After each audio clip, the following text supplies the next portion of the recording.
up, everybody? I hope everybody can hear me. I just found out that Facebook now allows you to use your laptop to go live. So I'm excited because I'm like, this is so much better than using my iPhone because I have to worry about being interrupted and disrupted by a freaking phone call sometimes. Even though I put my phone on Do Not Disturb, some kind of way, I don't know if it's because of certain settings where I had people reserved to interrupt me. But either way, I just wanted to come on here real quick and because I'm so disturbed by some of the commentary I'm seeing about female comedian Tiffany Haddish. My question to a lot of people out there is, why is it that when people ascend to a certain level of success, y'all get excited when something bad happens to them, especially Black females? Y'all tend to want to tear us down, but you'd much rather, I don't know, uplift perverts and criminals like R. Kelly, for instance, because there are people that still defend him and his gross behavior. Hey, big sis Cheryl, happy new year to you. Thank you for joining. So with Tiffany Haddish, let me tell you something. I am a female comedian. I have not reached the level of success that Tiffany has, because Tiffany's been grinding since she was like 15, 16 years old. She started doing stand-up comedy at a very early age. That was her first thing. So for people to say that Cat Williams' thoughts about Tiffany Haddish are valid or whatever, no, she's been doing comedy. She started out at a comedy club. Out of all the comedy clubs in LA when I was there, I never got to take on the Laugh Factory. Never performed at the Laugh Factory, never got to do it. They had some weird thing, like if you did open mic, you had to go stand in line for one day and find out what day you come back. And I was like, I have a full-time job right now, but I should have made that sacrifice, but I never did. But when you are on stage as comedians, it's going to happen. We're going to bomb. We're going to have bad nights. We just are. I've never been booed off stage, but I personally have had moments where I'm like, this crowd is not feeling me. And sometimes I would do things like rush the set, or I would just be like, you know what? I've been Miss Sophia the Diva.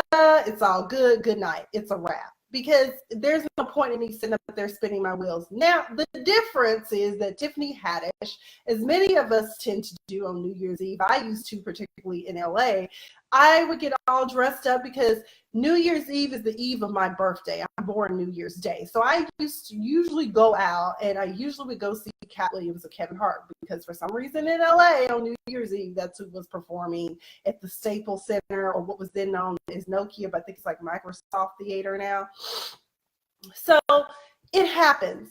I haven't been on stage since August, and before that, I hadn't been on stage since like October. Like, I started back going up on stage probably in January, February, but it had been so inconsistent. And in August, I was standing on stage at this open mic, and I was doing my set, and I just felt like I was sitting there spinning my wheels, and I didn't feel funny. Like, it didn't feel good, and it wasn't fun, and it wasn't funny. I'm like, no one is listening. And quite frankly, I don't like how I feel up here, and I don't like what I'm saying. So I'm going to sit down.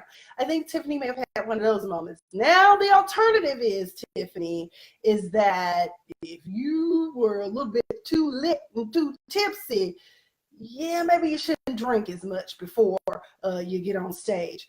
But every comedian, no matter who they are, is going to have an off night. Cat Williams included. He's had many off nights where we've seen there was a time he was on tour and he lost it in Oakland at one point. I mean, it happens. But until you have stood on stage and you've actually gotten up there and tried to make people laugh, you will never understand what the amount of pressure and what it feels like to go blank. And then we're judged for bringing notes. I personally take a note card on stage with me. My ADD kicks in, and sometimes I forget what my next joke was or what I'm going to talk about. So that's how I work. Somebody was like, why didn't she have her phone? The thing you would have been talking about her not being a good comic because you don't know her whole set. So either way, give Tiffany some slack. It happens. I know y'all people in Miami were expecting this greatness to come out. Tiffany really is funny. I've seen her at the Hollywood Improv. She's funny. She's a very physical comic. She's very good at storytelling. So she really is funny, guys. She really is. And I don't think that she would have gotten as far as she did if she wasn't, because it's hard for female comedians out here. I watched Melanie Camacho earlier this year, and I love you, Melanie. Thank you so much for that wonderful performance and my little gift afterwards. But I just feel like she should be further along than what she is, because the woman is a beast on stage. But it doesn't happen for all of us like that. I mean, look at Leslie Jones. It has taken her years. We've known Leslie Jones since the days of Def Comedy Jam, and who knows how long she'd been grinding before that. And look where she is today in her 50s. There is no set deadline for success of comedians. It's just that we have to find our voice, and sometimes we just have to be in the right place at the right time. And Tiffany has been, and she stays working, and she stays grinding. So cut her some slack.